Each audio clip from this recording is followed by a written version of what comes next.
Okay, so I guess we'll just start off with a little bit. I'm a father of two children, um, working on this whole income provider for the family, an extended family. Uh, Working within D&D, Department of National Defense, so in the public service. And yeah, so right now there's newest mandate the newest mandate I'm facing is to, if I don't comply with the newest mandate, that I'll be out of a job. So uh, this also, I do want to say this is also on top of the current mandates that are already in there, restricting access to what they're considering non-essential services. But one of my children is special needs, so that actually restricts access to him to therapies and activities, well, any activities that he's ever done. So yeah, so it's just more fuel to the fire, I guess I'll say. Mm-hmm. So I have practiced as a doula for over 20 years.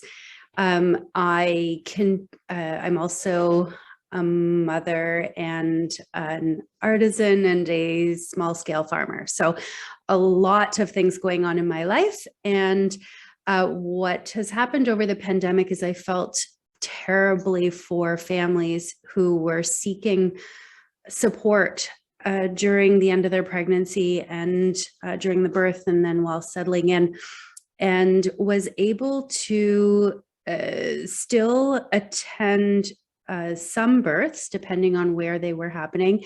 And sometimes people, at first I didn't take any births at all with the pandemic, but then I had people requesting in such a way that they were laying out what they were looking for.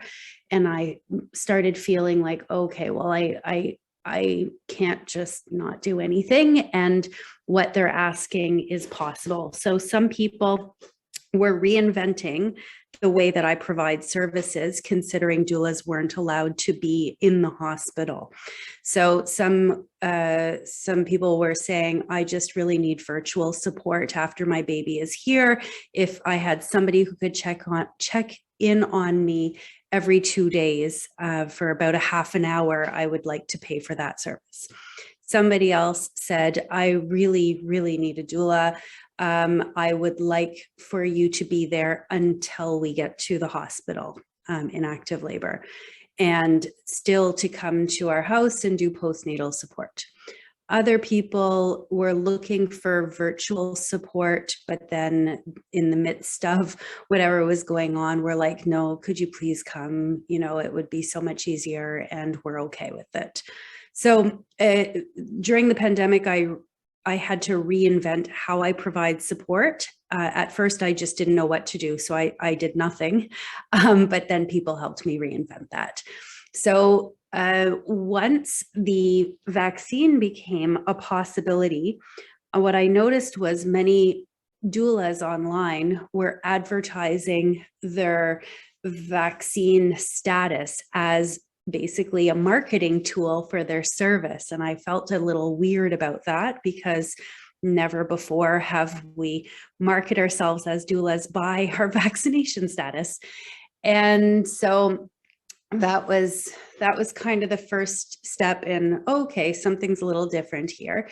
And before the vaccine was accessible, I did the general recommended protocols. So I would only take 1 or 2 births a month, which they hadn't laid out as protocols, but it was a way of not, just reducing contact. Because I live on a farm, we really don't leave much. We don't have many people in. I limited how many people could come as helpers at my house or as visitors, because I knew that I was accountable to the births that I would be attending and the families I'd be serving. So I made those accommodations pre-vaccine accessibility, but after the vaccine became accessible and that started becoming one of the questions, I was not ready to say yes to the vaccine for myself. and decided that I would approach the clients who I did have a commitment with and let them know that as much as I respect all of their decisions in early parenting and during the birth, and try to provide them with information so they can make an informed consent, that this is the decision that I'm making for my body right now, and ask them what their comforts were. And some people who had agreed to the comforts we had previously agreed upon, where, you know, hand washing, masks, lower exposure, said, yes, please still come. And some others said, no, actually, it's too big of a risk, where it doesn't align with our philosophies. And so some of my clients stepped back, which I felt was wonderful, to be able to be open about it, to be able to have those conversations and ask them to be discreet about my status, because that could change anytime, and a decision I was making now for myself. So that was all fine. Everybody was incredibly respectful. I imagine some people felt perhaps a little bit left in last minute limbo, trying to find somebody else. And then after losing a few clients that way, I thought, you know what, I really don't want to have to re-explain my personal decisions to each person who approaches me for support. I didn't want to have to tell them I'm not vaccinated, here is why I'm not vaccinated, and ask them permission in a way to be part of their birth with keeping that in mind. Because every time that you say this, people have a way of interpreting what that means to them. Do they see me as an anti-vaxxer? Do they see me as whatever it is? And sometimes are very open with possibilities of people making their own decisions. And sometimes they just feel scared or angry that I'm not making the choice that they feel is correct. So I decided that I would stop offering my doula services and focus my time and my energy on our small farm, where I don't, I'm very respectful of the situation. I reduce contact incredibly. I probably leave my farm every couple of weeks for minor visits out and so on. So I'm not a person who sees herself as an anti-vaxxer at all. I believe in choices of what, informed decision making. I believe that is what I teach and practice in my life all the time. And I don't see how this situation should have to be different. And I want other people to feel confident and comfortable that they can make decisions according to what works best for them in their life at the time. So I'm very offended by the term anti-vaxxer, because I don't identify as that, and I don't want to have to keep re-explaining that. So my background is a technical one. I have worked in public and private industry for telecommunications, and I started in 2017 contracting to the federal government. In 2019, I was offered full-time employment. So I really haven't been a full-time employee with the federal government for that long. I've also worked in the reserve military when I was younger. That's what got me into the telecom trade. But, I'm not really customer facing. I'm more dealing with the technical devices that we deploy with our military and with the Department of National Defense. And I just really enjoy my job. And I've been in telecom since I was 19, so over 20 years of experience within this industry. So currently, we are facing, or people in my department are facing, having to attest our vaccination status by October 29th. So this was brought down October 6th, and what it is basically we need to declare online through an online application or a PDF our vaccination status and whether or not we are applying for an exemption. So after the 29th, if we haven't done that, then we are looking at being put on leave without pay. So I think that on October 29th, if you haven't submitted an attestation and you haven't stated whether or not you're seeking exemption, then you will be put on leave without pay starting the next day. But if you are seeking a exemption, then you have till November 15th to submit your exemption and see if it gets approved by your manager or HR. And then after that, they, if you decide to get, vaccinated, if you're not vaccinated, then you have to declare that, and you have by November 15th to take your first dose. And then I think you have 10 weeks after that to prove that you've taken your second dose. So that's basically the timeline that I've, been given, or that has been relayed to me, not so much by my manager, but by group meetings that I've joined or attended at work. So my career is both in fitness and beauty, as a personal trainer and hairdresser. And I'm a spouse to a military member.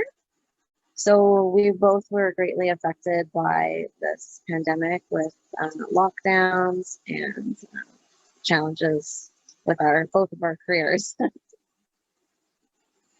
For me, I actually had switched over from full-time hairdressing to personal training, and the lockdowns, they shut down the gyms. And so for me, I couldn't work for the longest time. That was a challenge because I did believe that fitness was part of the cure, and I wanted to help my clients become healthier. For me, that's very important. So the lockdowns for me were very challenging. And then for my husband, he just stayed home instead of going into the office, and he usually travels a fair amount for work. For me, that was kind of nice to have him home for once. But now he's facing new challenges with his job. So.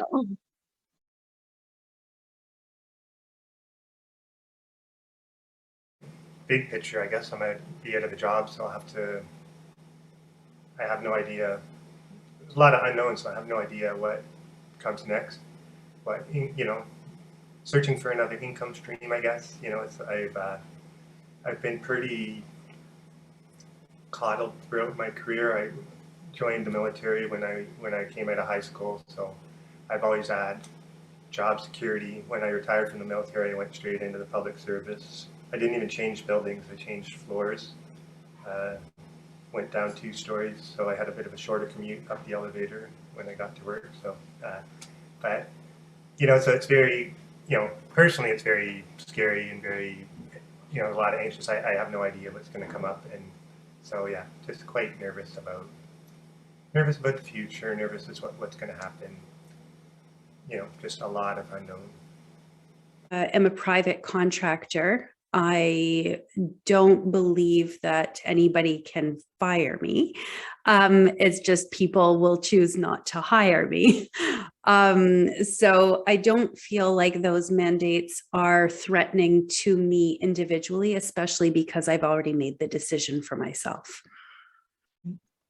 Imagine that you didn't make that decision already yourself, and you were working right up till now. How would you interact with those regulations? What would you be doing? Then you would be stepping back now at this point? Yes, absolutely. Okay. Yeah. Whereas many people that I have in my life don't have that privilege, right? So I have that ability in my life to be able to step back and not to compromise my lifestyle and my ability to care for my family. So this really affects me because I think that a lot of people should be concerned regardless of vaccination status. I mean, because what we're really doing is our employer is asking us for personal medical information that has always been considered private between yourself and your doctor. And so now we're going ahead and we're disclosing this information to our employer, which wasn't part of any of our employment contracts. Going forward, I guess it will be part of new hire contracts, but this was not part of my employment contract. So I'm concerned about what kind of, what this is setting, what bar this is setting for everyone going forward. By doing these attestations, does it change our employment contract? I mean, there's been a lot of discussion about that. It doesn't seem like our managers or the people that we are directed to ask are very knowledgeable about the impacts of the attestation or even the impacts of seeking exemptions. They are just very clear that if you do not attest, then you will be on leave without pay. So for me, I'm concerned, if, going forward, if I'm to attest, does that mean that this is going to become a job requirement? If they start implementing booster shots and I've attested once, is this going to cover that part of if booster shots become mandated, will that fall under this umbrella of attestation? It's going to affect my family extremely because if I choose not to attest, I'm automatically on leave without pay. So, I'm a single mom and I'm a sole, breadwinner of the home. And so obviously that's going to affect me very severely. And I just don't think it's right. Like this mandate, is it legal? I don't see how it can be. You may or may not be aware, but this is still an experimental vaccine that's still in trials till 2023. So how is it that our employer or that the government is able to mandate people to receive this vaccine? So that's concerning for me also. And the other concern I have is just the apathy from our colleagues. I've tried to have a discussion with some of my work colleagues about this stuff, and it's just like, well, I don't want to hear any opposing view, and I don't want to think about it because I'm not really affected. So but everybody eventually will be affected, in my opinion, and so I just feel like there's a bigger picture and people choose to kind of turn a blind eye to it. And how long is that going to be effective, and how long is that going to be possible? Because really, if everyone kind of band together, regardless, like I said, of vaccination status, then how long would this mandate happen for? The government can't have no employees. If everybody said this is unacceptable, which it is, then we would have a much stronger voice, Yes. For me personally, it would be traveling to see my family. It's going to limit that because I do have family all over Canada. I don't really travel much for pleasure. I just travel because I am a military spouse and I don't live close to my immediate family. So that for me is going to be the biggest challenge. For my husband, he has to disclose his medical information. So once he discloses his information, if they don't, I guess, see eye to eye on that, then they will either have consequences of holding promotions, holding course, if they have to go on course somewhere, or maybe unpaid leave. Okay. And have you and your family decided how that's going to be for you yet? Yeah.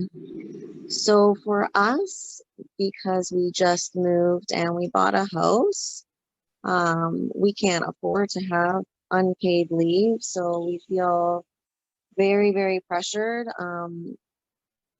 He does provide most of the income. So he feels he has to obviously continue providing for us in any way he can. So it's a very tough situation. Is he going to pick health, or providing money, for us to survive?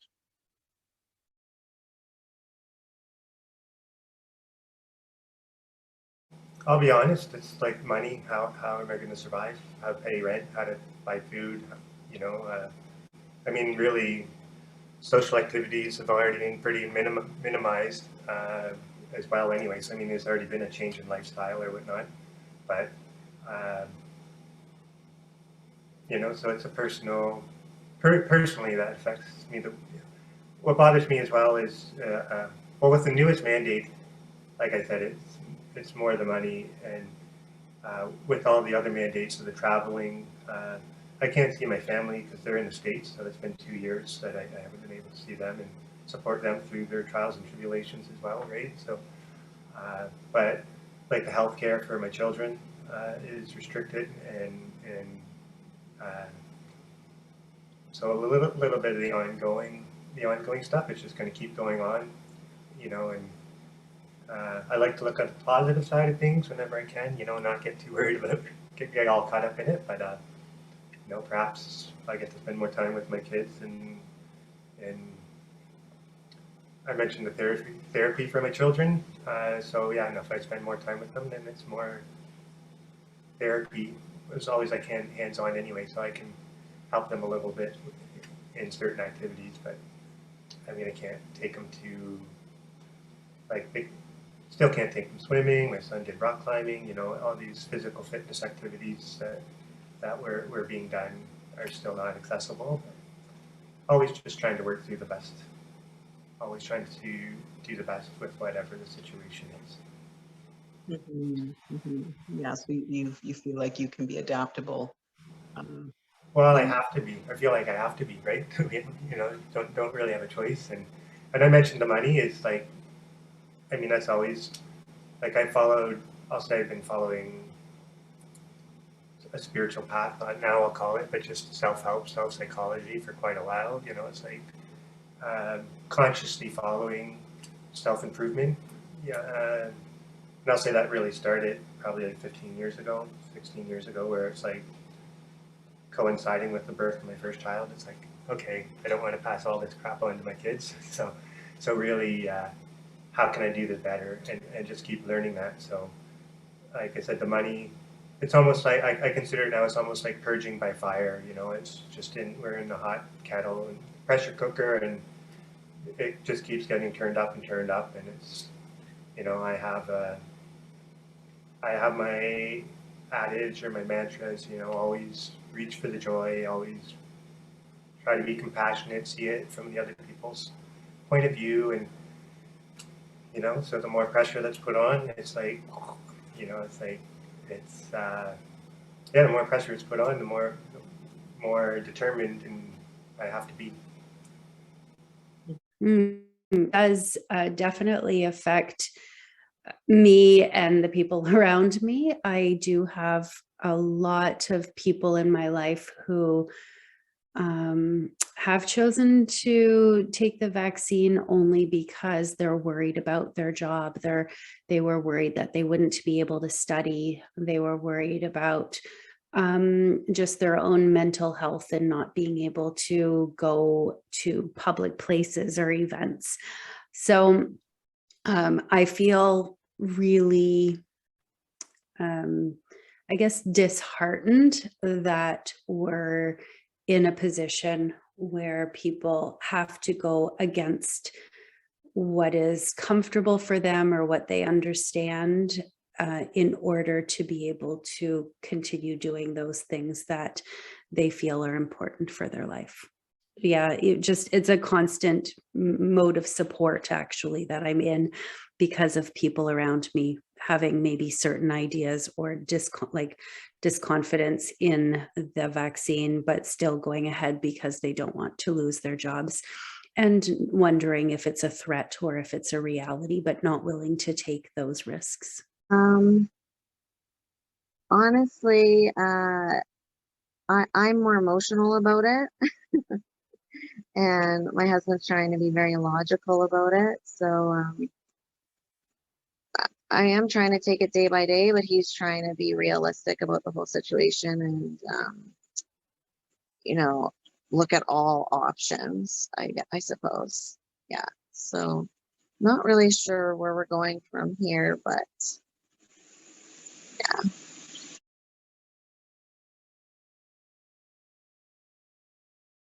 Absolutely, it's discriminatory. I actually, the division and separation that we're having is probably the thing that bothers me the most,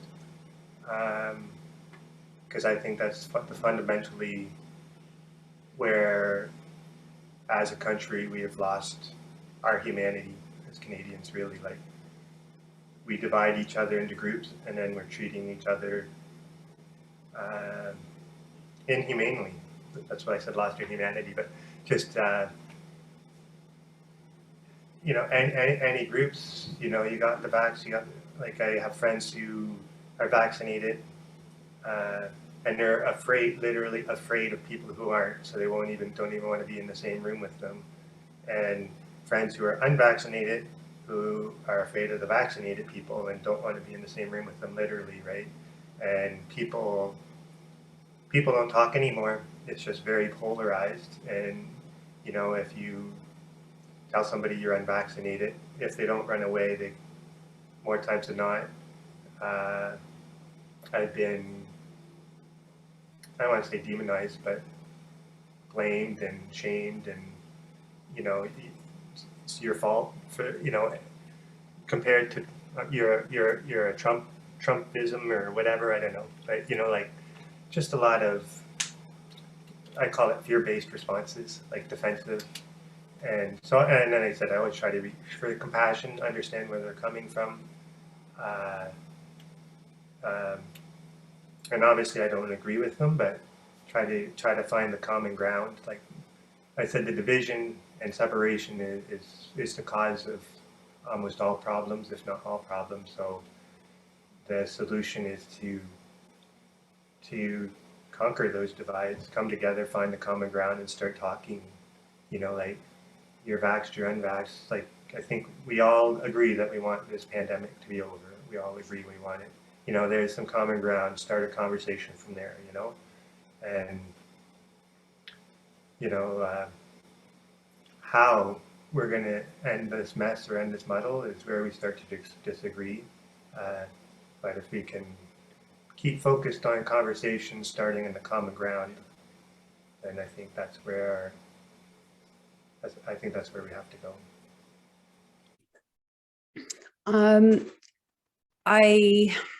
I don't believe that having a passport is discrimination, because I guess that sort of comes along with, does a person believe that there is something that could make people sick or not? And if somebody feels like, okay, yes, there is potentially something that could make people sick and vaccines are being offered, well, then I think being able to make some part of the populations comfortable by saying, okay, only people who've been vaccinated will be in this space is, it seems logical and practical. But where I see the discrimination is that if a person is choosing not to go that route, rather than it just being a very clear, okay, you have the passport, you don't, you can do this, but you can't do that. Instead, it's that people who are choosing not to are being treated like they're being irresponsible, that they're being selfish, that they're not letting the rest of the world get on with their lives because we're not adding to the statistics of people being vaccinated. So I see the discrimination and the segregation by the fact that there are these mandates, the fact that people, like every time you listen to them, it's very media driven to create more fear and more reasons why someone would be a terrible person if they are choosing not to be vaccinated. So I think the passport itself makes sense to me, and I'm very comfortable not going to a restaurant because I believe that people who are vaccinated could pass something along to me just the same. But I feel that it's more of the general messaging and the not giving people options to speak their concerns or to make decisions for them and their family and their own bodies, and then turning people against each other. That is the issue. I definitely think it's discrimination because, like, another point, as we know, the vaccine doesn't protect against the spread, contraction, and possible, hospitalization of coronavirus. And so if you acknowledge that fact, then, what is the difference between me and somebody that's vaccinated, except for they have, maybe a vaccine passport that shows that they are able to, I don't know, go to different places, go to a gym, go to dinner, go to wherever. And so to me, it's just like that right there is segregation over. And so it's not about your vaccine status. It's about you having this special little app or this piece of paper that's allowing you to do something and not allowing somebody else to do something. And that's not right. And I think that if people are willing to understand that, or I think a lot of people do understand that, but it's just that I find people are just unaffected. So they don't want it to impact them at all. So if you're, okay with having a vaccine passport, or you're okay with showing a paper, then you'll go along with it because it's the easiest path to ground, right? You're not affected. So you wouldn't put your neck out on the line for somebody that is affected because you wouldn't want it to impact you, which is unfortunate. Like, I feel like that's what needs to happen in society and in Canada. Like, I know for myself, I ran in the past election, obviously putting my opinions out there and putting my self on the line. Obviously, everybody at my work knows how I feel. So, but it wasn't just for me that I did that. It was because I believe in everybody having a voice and being a voice for people. And because a lot of people are really nervous about speaking about these things, but we really need to just come together and have these discussions and, talk about how these mandates are really, the bigger picture around them and how scary things can get, the more that these kind of mandates come down on people. Yes, I do. I'm very sad about this. Honestly, like I'm grateful I have a good community, so I don't put myself into situations where I'm going to feel discriminated. But I know there are many out there that do feel this. I did have a couple situations where I felt like the minority or not welcomed. So I do feel like feel the division, and I'm hoping it doesn't escalate even more. And I don't think that it's necessary really to segregate and divide when the science is not there. And it just doesn't make sense, right, for me.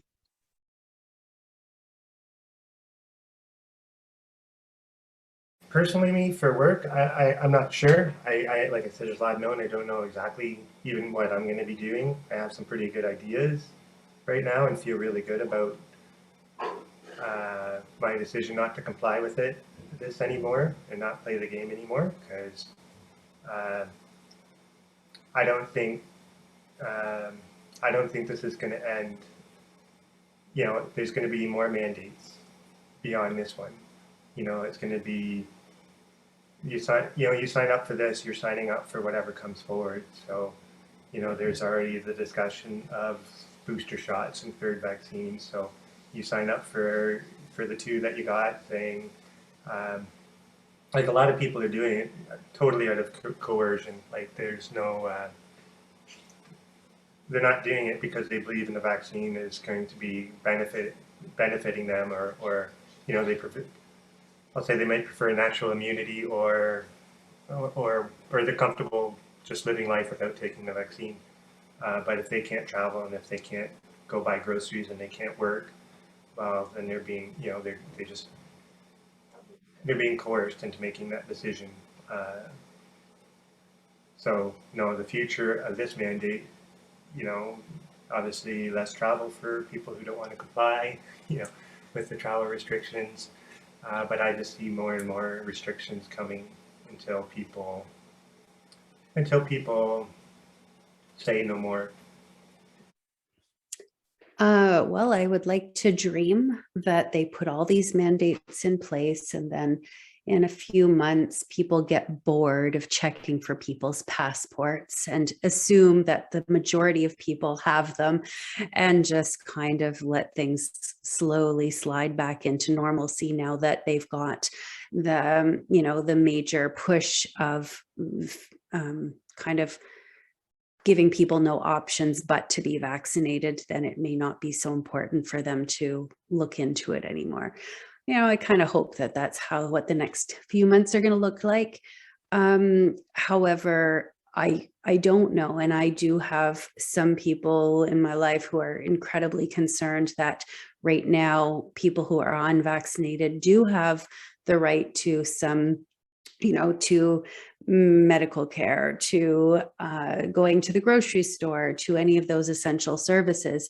But they are worried that if they don't fit in and comply to getting the vaccine, that just like how we never imagined that a nurse could lose her job if she said no thank you, or that somebody who works for the government working from home could lose their job if they don't get vaccinated, even though they're not even in a workplace. Like that just seems absurd, but yet, you know, these things are happening. So is it possible that those fears that seem impossible that people are having could come to be? You know, I do have that in the back of my mind, and I'm, you know, keeping that in consideration, but I'm really hoping that it'll just kind of phase away. Well, you know, the future is kind of scary because there's some things that come out that sound hopeful, and then there's other things that come out and they don't sound very hopeful. So I'm really worried about, you know, going forward with kids. Like, I was reading an article today that, you know, they're looking to start vaccinating kids between the ages of 5 and 11. And I don't even think, you know, they've fully finished their short amount of trial for that yet. And from what I could understand from from Toronto Health Services, I think Davila said that they were just going to go ahead with it, you know, that they feel this strongly that, you know, they need to start vaccinating kids between 5 and 11. And what is the positivity that will come from that? Because we know that kids under the age of 18 really don't spread coronavirus. There's been like 16 kids in Canada that died from, well, not even from, with coronavirus in the last 20 months. So, and we've seen all kinds of reports coming out about myocarditis in young people under the age of 30. So these are very, you know, people are more affected with myocarditis than they would have ever been affected from COVID. So is that a fair, you know, is that a fair trade-off that we want to subject our children to things that are irreversible and life-shortening when they wouldn't really be impacted that way with COVID? And I think for me, I think that's where we're headed, but I don't understand the 100%,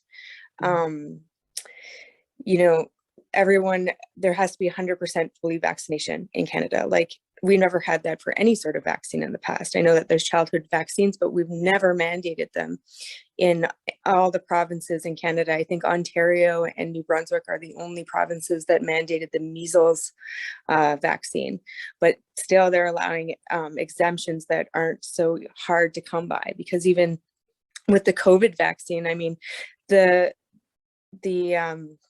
exemptions are fairly difficult to get, and you can't get a medical exemption for a COVID vaccine unless, I guess, you've had your first shot and you've had a bad reaction.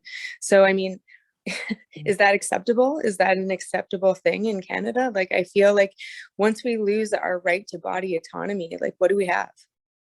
So, For me, I think it's going to cause more problems already with, say, for example, nurses or military members, leaving their jobs. Now, the hospitals, now they're going to be overrun. Now it's going to cause bigger problems, I think, down the road because, one size doesn't fit all. And yeah, I don't see it working. Hmm.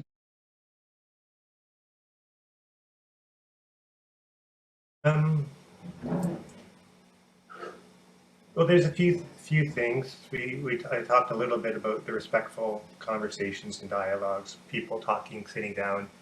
Yeah, and if you're afraid to sit down and talk with somebody, Zoom is fine, right? Or whatever it takes to start talking and to understand each other's side of the story.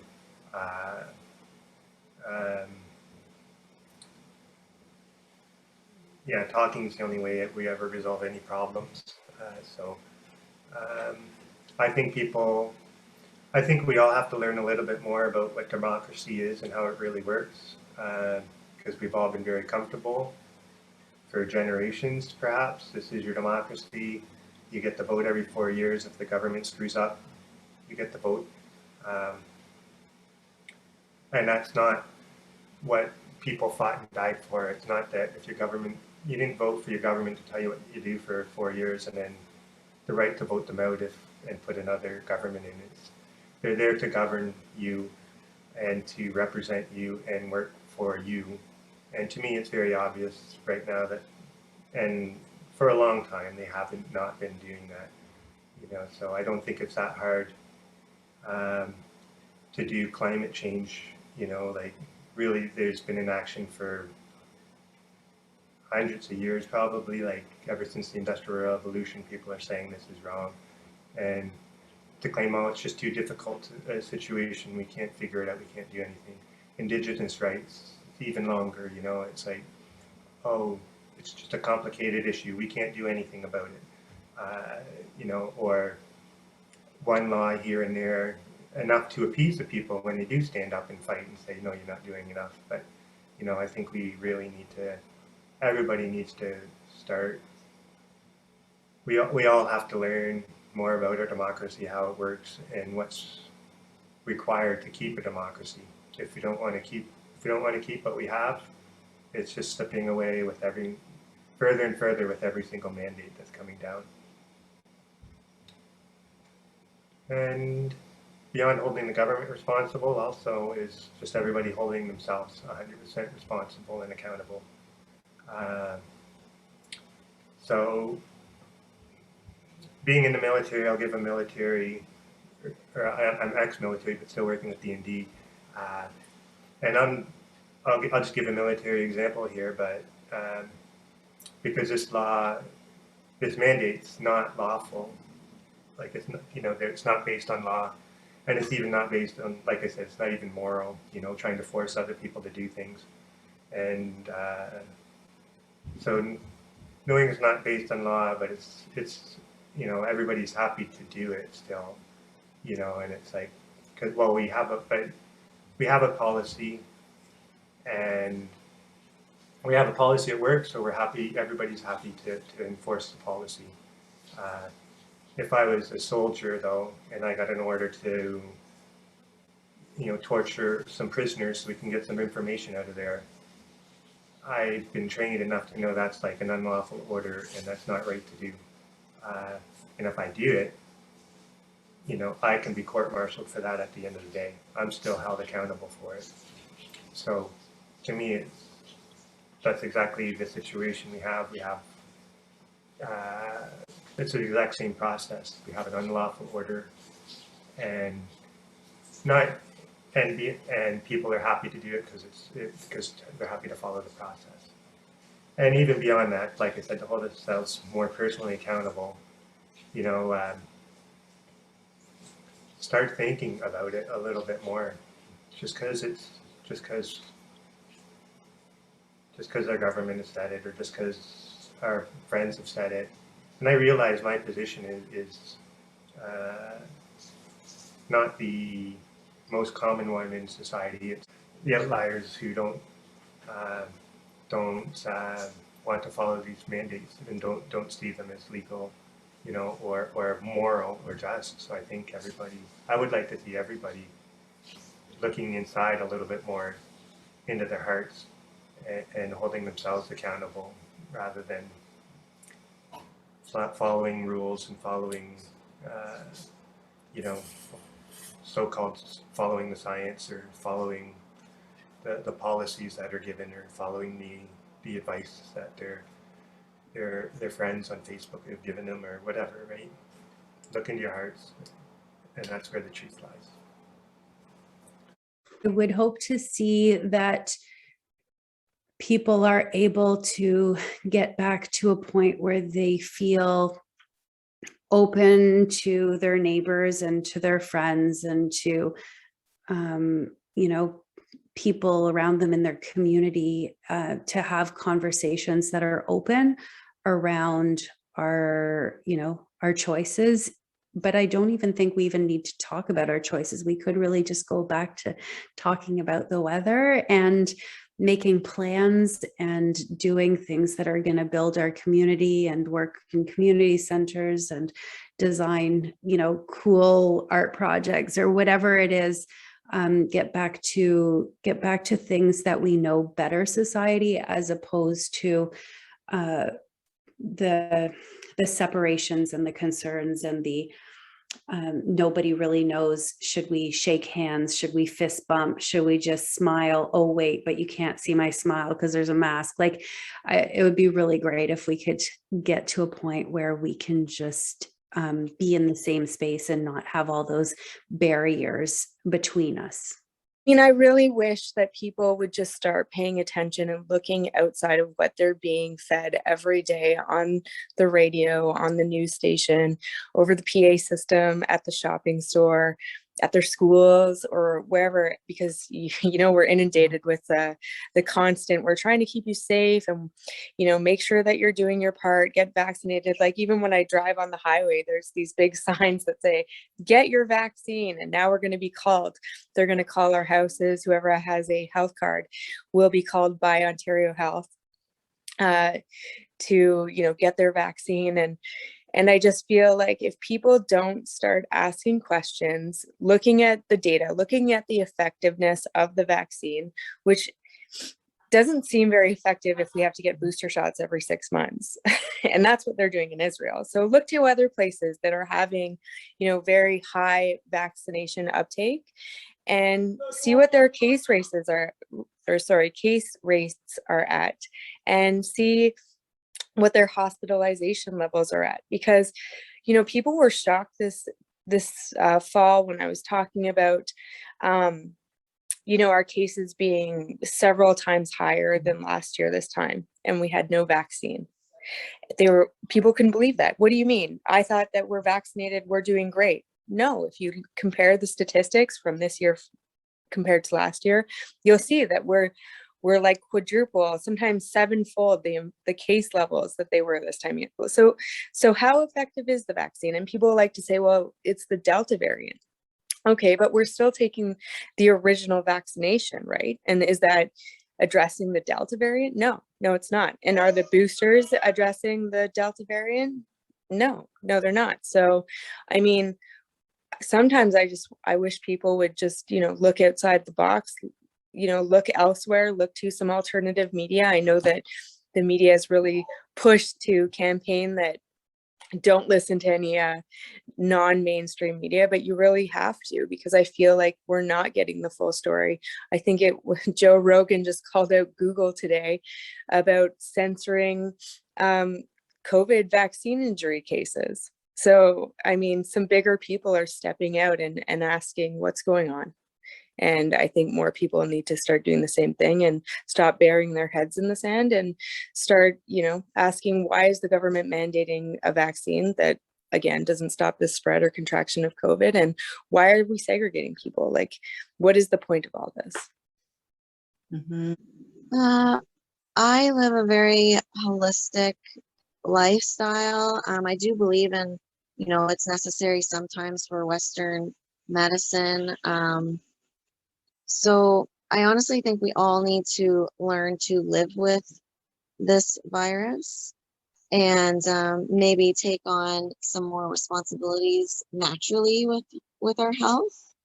But there are people that do need some Western medicine. It's just, in my opinion, just they're trying to make one solution for multiple problems, and multiple people have different issues. So I think we just need to take a few different approaches for different people's needs, I suppose. But again, adding in more holistic, natural ways of, boosting your immune system, not living in fear, just continuing doing what you love to do and live life, in my opinion.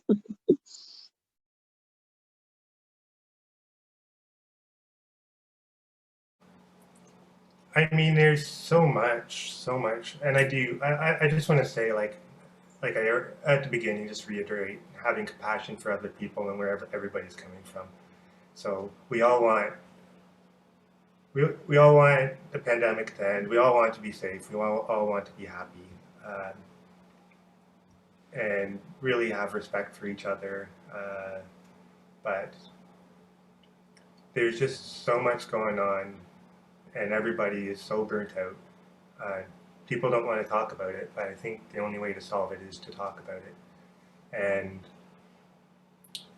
no, like I'm flabbergasted by certain information that doesn't meet people's expectations of what they want to believe, and how they just how willing they are to dismiss it and just keep going on. Just keep going on as if what we're doing is okay. What we're doing is not okay. This all started, stay home 2 weeks so we can help flatten the curve, help save a few people, and we've gone to self-isolation, quarantines, lockdowns, mandates after restrictions.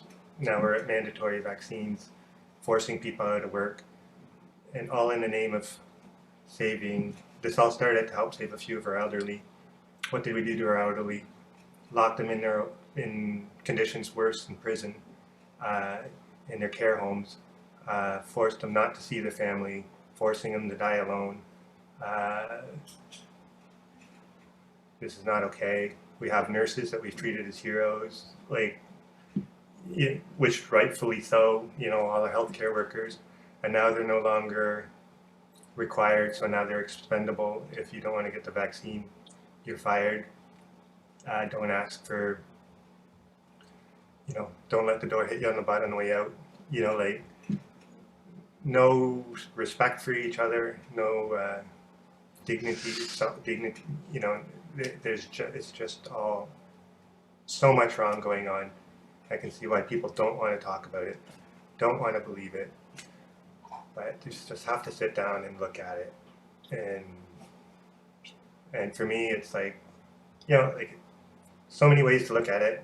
Which side of history do I want to be on? Do I want to be on the side of history that said, yeah, it's okay to treat people like crap because I was afraid and scared? Or I don't agree with treating people like crap at any point in time. And even if I'm afraid and scared, that's my responsibility.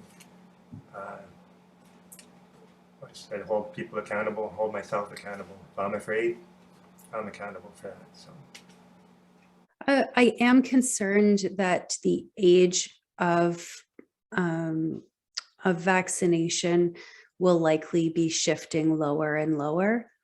I'm very concerned for the health and well-being of people, especially when it's not a personal choice. So if, right now our age for accessibility to the vaccine is 12, and my understanding is that that's going to go lower all the way down to 6 months of age. And if we go in the same movement of people having to do mandatory vaccination in order to be able to have certain care within their community or even within hospitals, this part, it concerns me because we don't, I know lots of people feel that this isn't a new modality that's being used and other people do, but I feel that over the time, things haven't always been straightforward or honest, and I don't have the confidence. So I worry what this means in the future for people's health. And for me, I worry about what that means for people's health when they have to do decisions, make decisions that aren't really decisions, that they don't really have a choice in, and what that means for them. I'm also concerned that not being vaccinated means that I'm not able to visit somebody in the hospital who's dying, so close family member, but because of my choice, I, like we really have fewer and fewer and fewer options to be able to navigate some of those situations of being with other people that matter to us.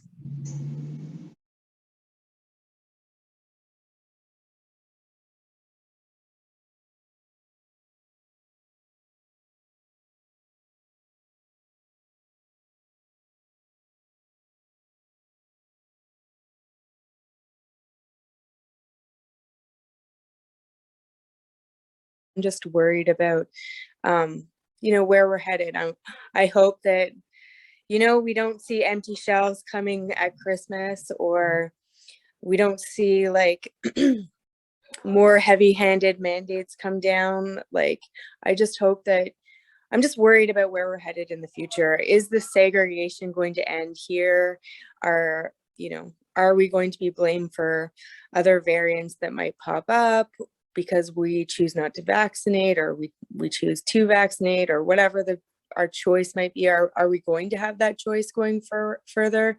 I just feel like everyone should just feel important, like feel as strongly as I do about, having our own free will over our bodies and being able to make our own decisions as to what we put in them, and not having, people like to say it's a choice. It's not a choice when you're being faced with losing your job and providing for your family and being segregated from society. So I just really hope that, people start realizing that what's going on is not okay, and they need to start coming together and stepping up and, resisting it.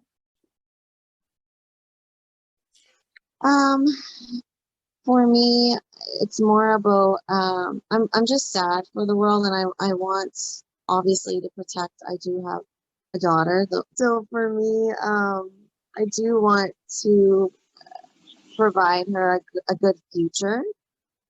So, and obviously my husband wants that for her too, and he would do anything to make that happen.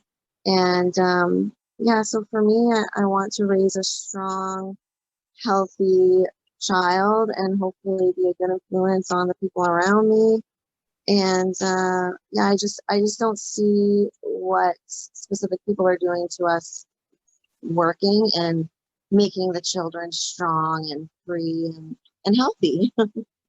So yeah, I think that's one thing I wanted to bring up to add. I really appreciate everything that you brought in here. So thank you so much.